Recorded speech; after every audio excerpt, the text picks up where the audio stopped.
Order! Order, I say!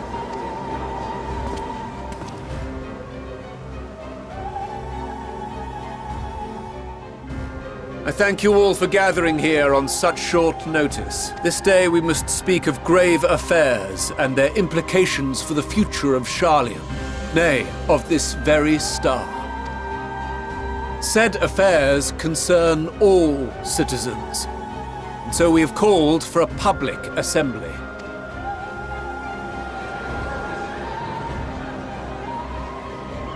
You may have heard rumors of the Talopheroi, and the havoc these madmen wreak abroad. Under normal circumstances, we would pay little heed to petty disturbances outside our borders. The final days, however, are another matter altogether. For we dare not ignore these prophetic words of Eld. The Endbearers will come, ushering chaos and calamity.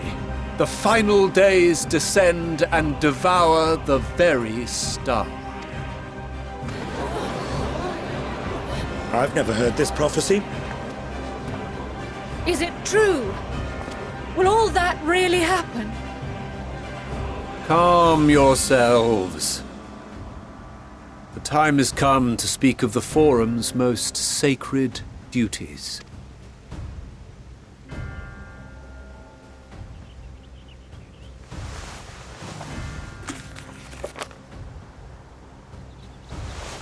Give voice to the voiceless. Let bindings be unbound. By unanimous decree, I declare the enchantment broken.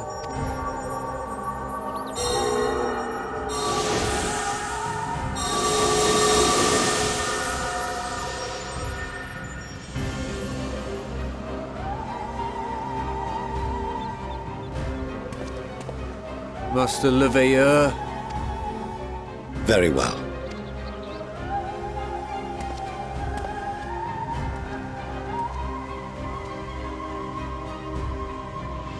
"270 years ago, our forebears began an expedition in the Dravanian hinterlands, in search of a route to access the ethereal sea. This much is public knowledge.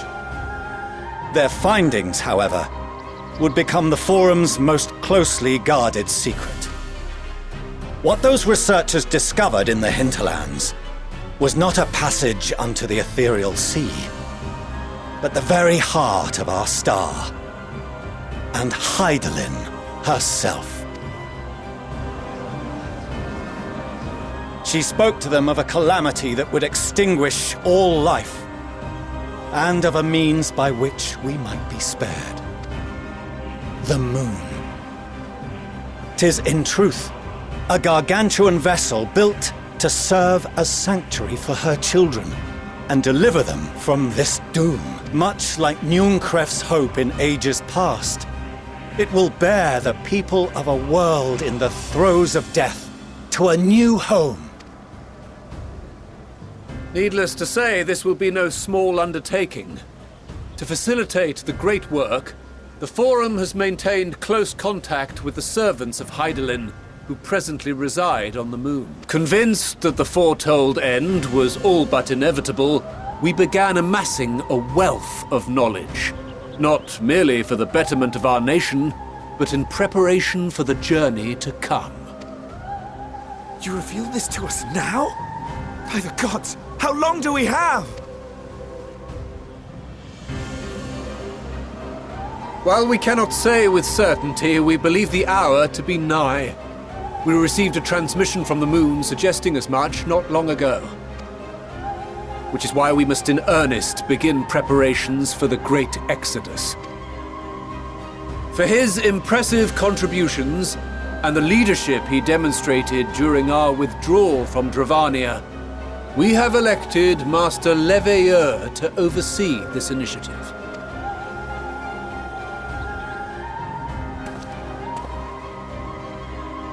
Fellow scribes and scholars, my countrymen, we face a threat of unprecedented scale. We must challenge the trials before us with composure and conviction.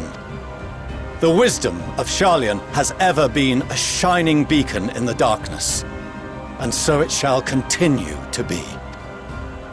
It is our solemn charge to see our heritage preserved for future generations. For those who will come after, we will brave a new frontier.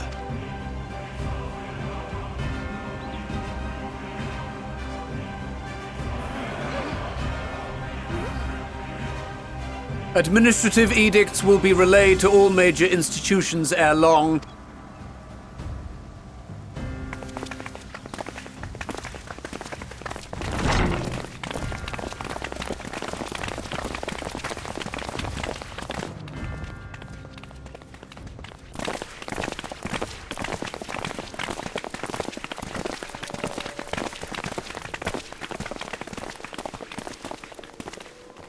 Do you remember what Mother told us when we visited home? That it wasn't until after we were born that Father seemed to lose himself in his work. If that great work of his was the evacuation of this star, then... Yes. It wasn't for his benefit. Would you mind waiting here a moment?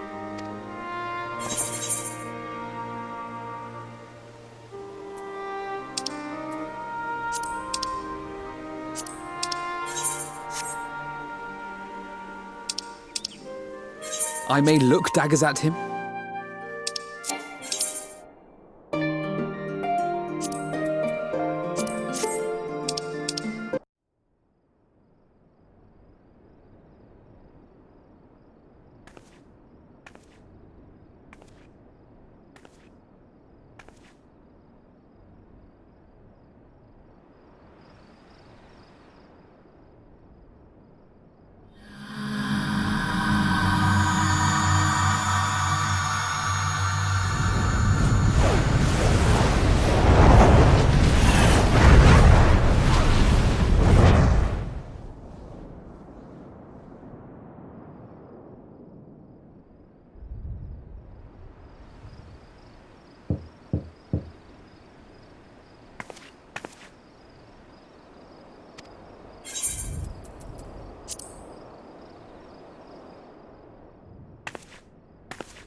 Oh, apologies. I didn't mean to...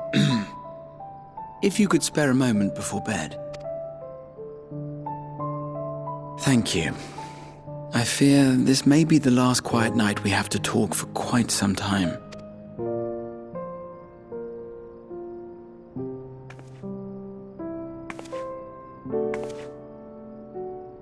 I am troubled of late.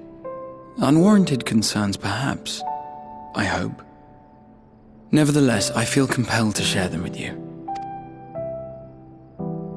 Though you have bested your enemies thus far, Xenos and even Zodiac, your victories have come at a considerable cost to yourself. No one is without their limits, and you are no exception. I worry the added weight of the final days will prove more than you can bear. It is surely too much for any one woman. But you needn't bear it alone. Let me share your burden. My, carrying capacity pales in comparison to yours, but I could still help. Shoulder the occasional satchel from your ever-growing mountain of, baggage. You have already done so much to help relieve me of mine own encumbrances. 'Tis only fair that I repay you in kind.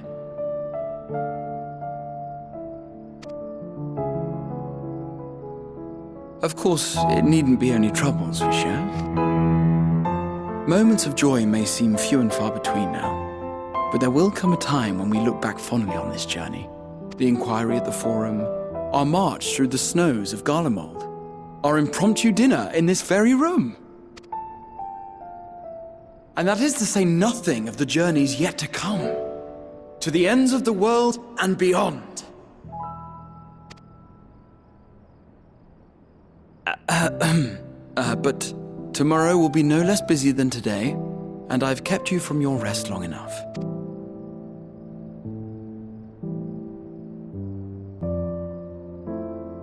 Sleep well, my friend.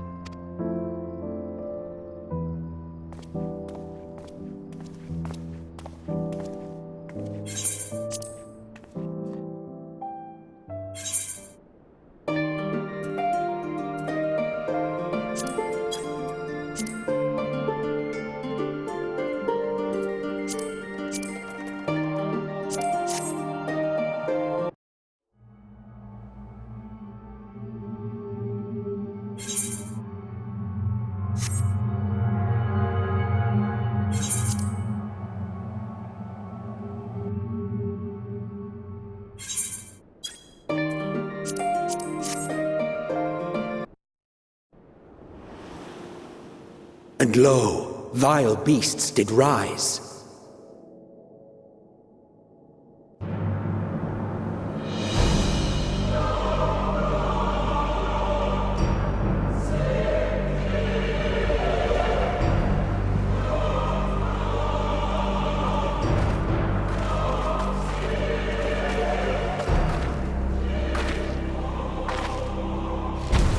Leaving naught in their wake but blood and ash. Sun scorches earth and boils seas.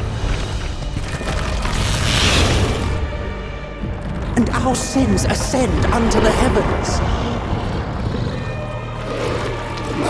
3 dooms to unmake all we were.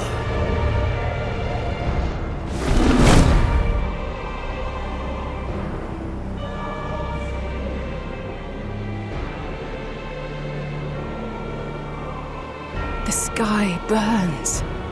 The final days. My friends, I trust you have heard the news. We have. What can you tell us of the situation, Your Excellency?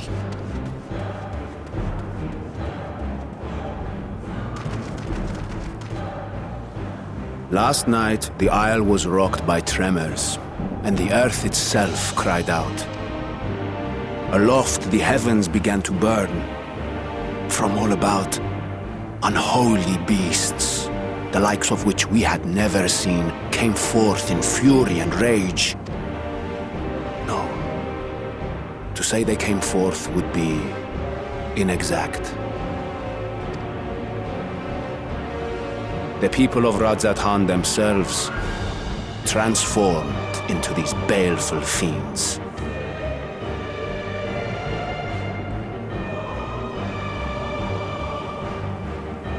Though the phenomenon was observed throughout our lands, the first creature, the largest and most dreadful of the lot, wrought havoc upon us here in our fair city.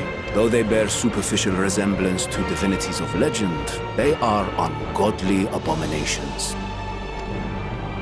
The large one's rampage has since taken it to the northern reaches of the island. I mean to dispatch our radiant host in an attempt to quell the threat. And what of Vritra? Vitra too makes for the north of his own accord. He knows the blasphemy and its minions were but yesterday his beloved people. I pray his boundless compassion and mercy does not deter him from taking unenviable but necessary action.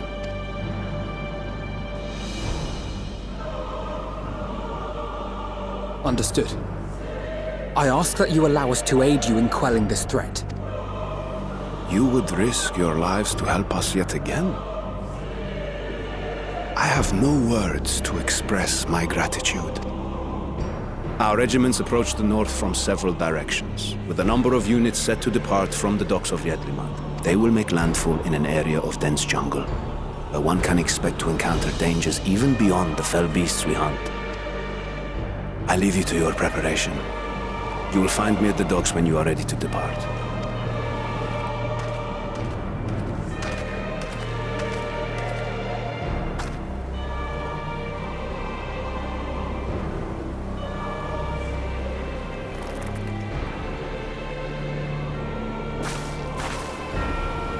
We're as prepared as we'll ever be. Let's go.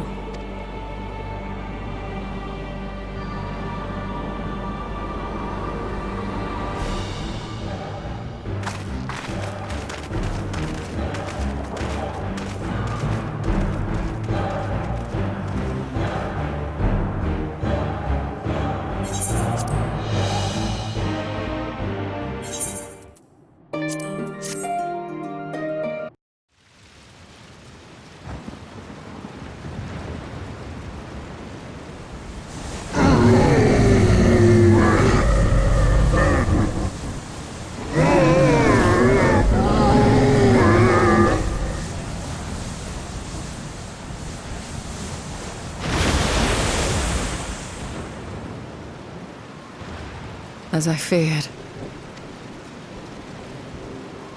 What is it? The beast was there, and now it is no more. Yes?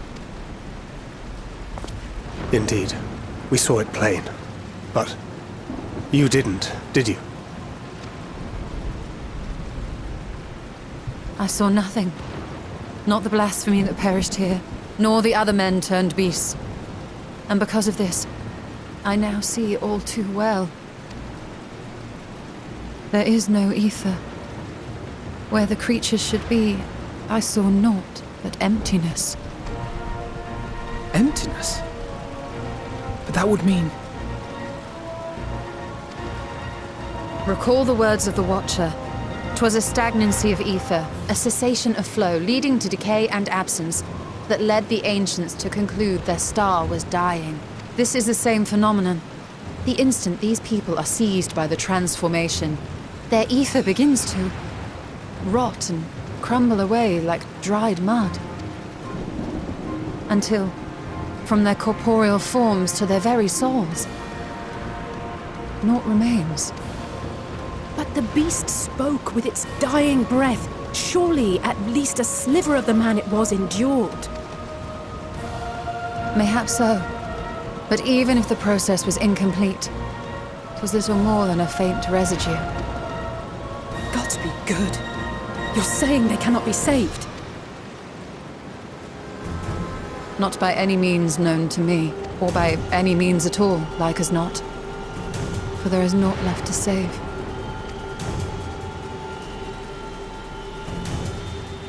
They return not even to the ethereal sea.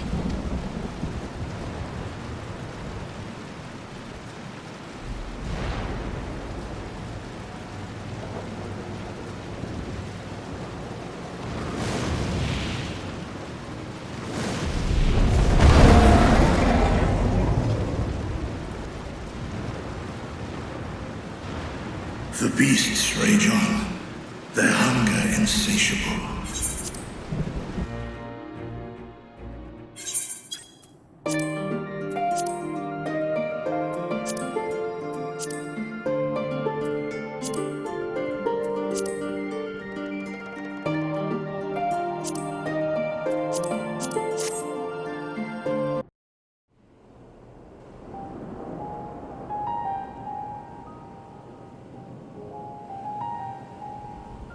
So blasphemies now plague all the realm. It will only get worse if what Father said is true. As it did in Amarot. If that's our model, then shouldn't we expect the effects to grow more severe as it feeds off its own spread? As if people transforming into those monstrosities wasn't bad enough. If the flora and fauna, if the land itself turned against us. No one would survive.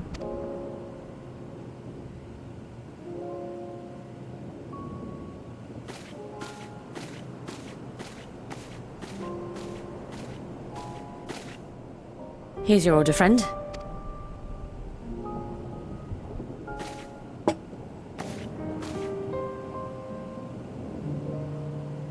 May you find comfort in these dark times.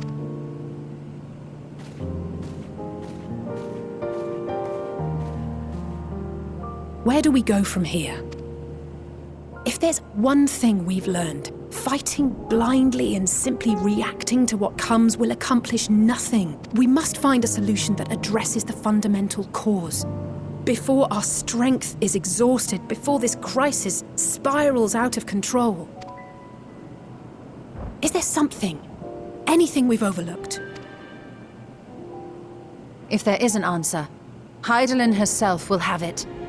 'Twas she who bound Zodiac and forestalled the final days. Alas, we have heard naught from her since the Tower of Babel. Whether she cannot or will not speak, I can only speculate. Even the flower she gave us is no more.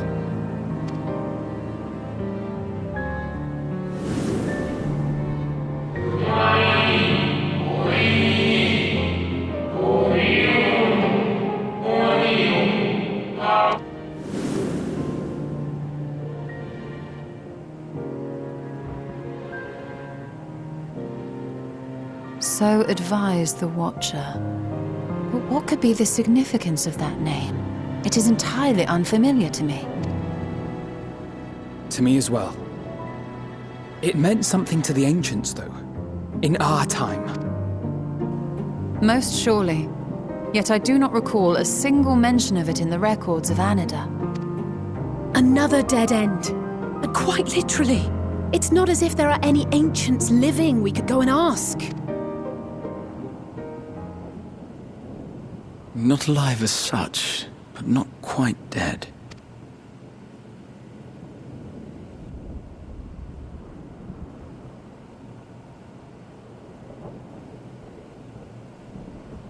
Elidibus. I sealed him in the White Aurosite of the Crystal Tower back on the first. Contained within that reservoir of ether that maintains it, ether that is returned little by little to the sea. Naught may remain of his soul. However, if part of it lingers, we might be able to speak with him there. I know we can no longer make that journey, but you, my friend, still can.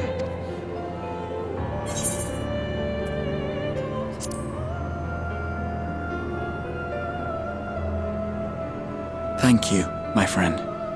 That would mean much to me. If nothing else, should we learn the first is safe, we'll have that much more reason to keep fighting the good fight. That said, the odds are not in our favor, to say the least, which is why we're fortunate to have Urianger up there on the moon, working hard to make all the necessary preparations for our departure, should it come to it. And why we have nothing to lose by staying the course till the last instant. Indeed. To the last, let us all do what we can. I will consult with Master Matoya and see if she knows of a way to reach Hydaelyn from the Ethereal Sea. And I will visit the nation's leaders and attempt to ascertain how far the final days have progressed elsewhere. Keep me abreast of your findings. I can seek out and slay the worst of the immediate threats, if only to slow the spread. Unease, terror, despair. Try as we might to suppress them, these emotions will return to harry us time and time again. But when they do, remember this. Your friends and loved ones are out there somewhere, sharing in your struggle. You are not alone.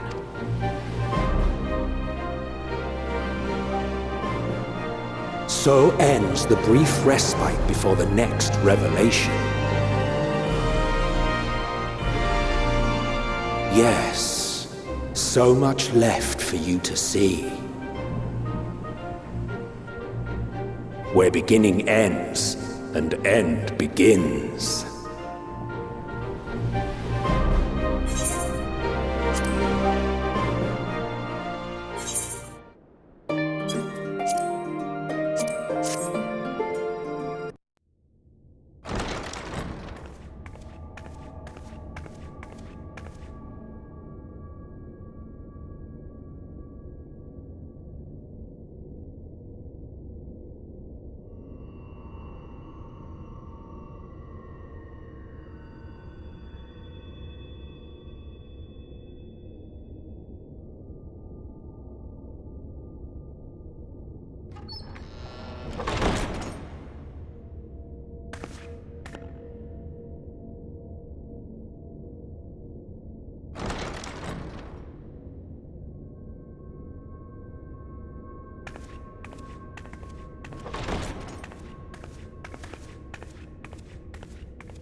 Biometric authentication complete. Please state your business.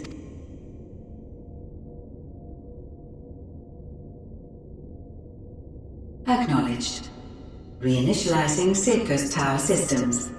Searching for Elidibus entity.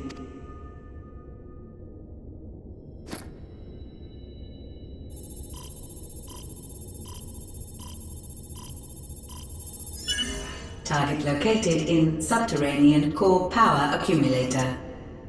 Projecting image. My home. My friends. No more than a dream.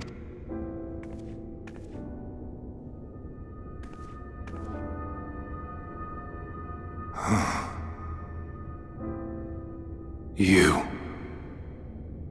Why have you awakened me? I no longer sense those places beyond, or Lord Zodiac. You must explain all.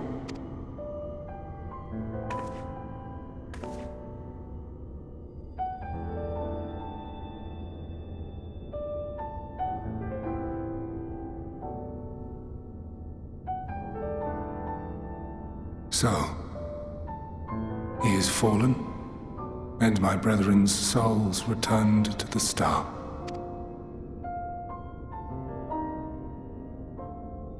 The doom we sacrificed so much to prevent is come again. Old burdens now yours to bear. But if this is Fandaniel's design, then I, as Elidibus, have a duty to fulfill. Your unsolicited act has restored to me some few memories of the convocation. Such knowledge as I have, I will share.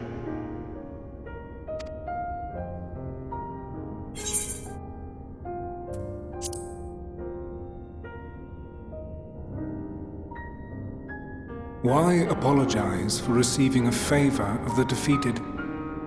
If it sits ill, consider it payment for freeing Lord Zodiac from servitude. Where to begin? The end. Your understanding of what caused the final days is consistent with our own.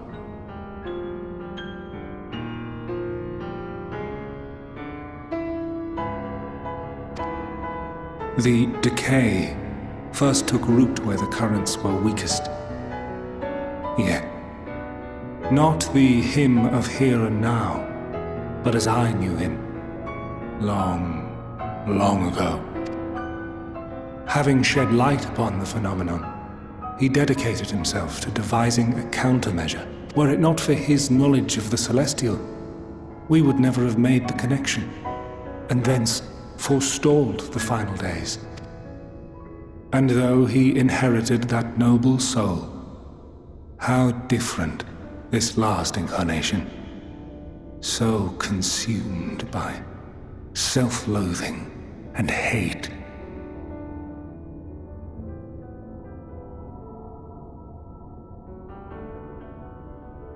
Elpis. Yes, the name is familiar to me. Yet I know it not as a flower, but a place. A testing facility for determining which of our creations were fit to be released into the world. Many worked there, and before joining the convocation and assuming the title of Fandaniel, he was their chief. He was Hermes.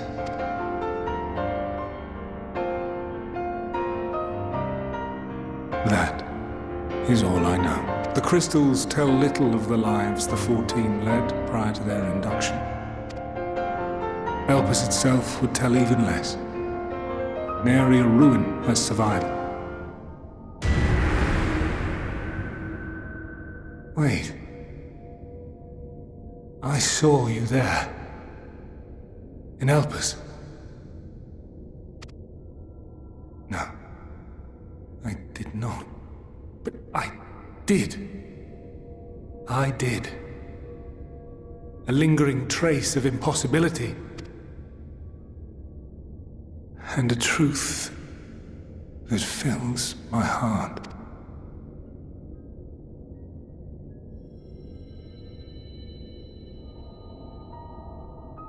My memories remain clouded, I fear. However, they have revealed to me one possible course. You must travel to Elpis, to the time when Hermes served as its chief. In glimpsing the Exarch's memories, not only did I make his summoning magic mine own, I also mastered the workings of this tower, which, having absorbed my empowered essence, now harbors an abundance of energy. As such, I believe I can deliver you unto the past, unto that place and that precise moment. Given the eons that must be traversed, the gateway will not be fully formed. Your form will be less tangible still than those warriors of light I had summoned. In all likelihood, none will be able to see or hear you. Yet even should you manage to interact with others, you will be unable to effect meaningful change. For the reality you wish to save, the reality to which you must return, exists as a result of the final days. You cannot reshape the past to undo the tragedies of the present. Cannot unmake the sorrow and suffering fated to come. In full knowledge of this, will you still entrust your life to your foe and make the journey?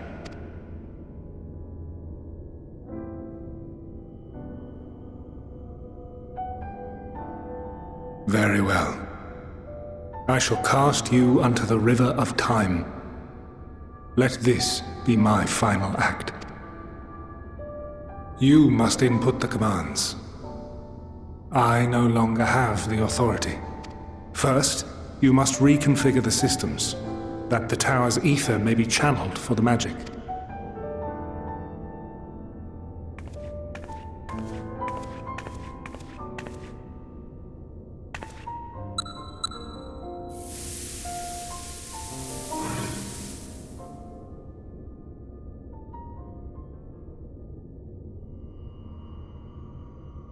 The preparations are complete. The gateway will soon open. Return at once to the ocular.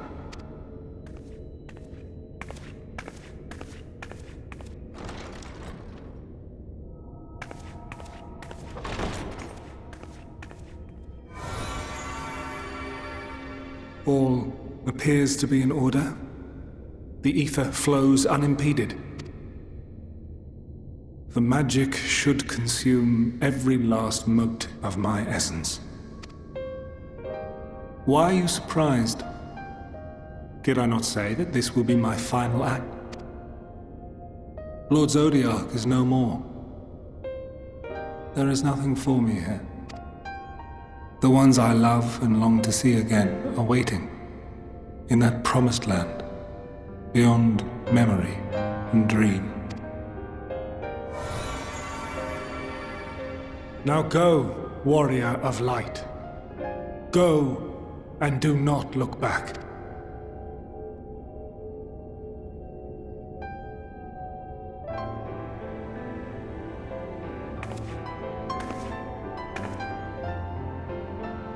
Well, Heidelin, I take my leave of you. Yours is the mantle of the last of us. May you have the joy of it, the burden and the solitude. It falls to you now. You and your champion to save our star.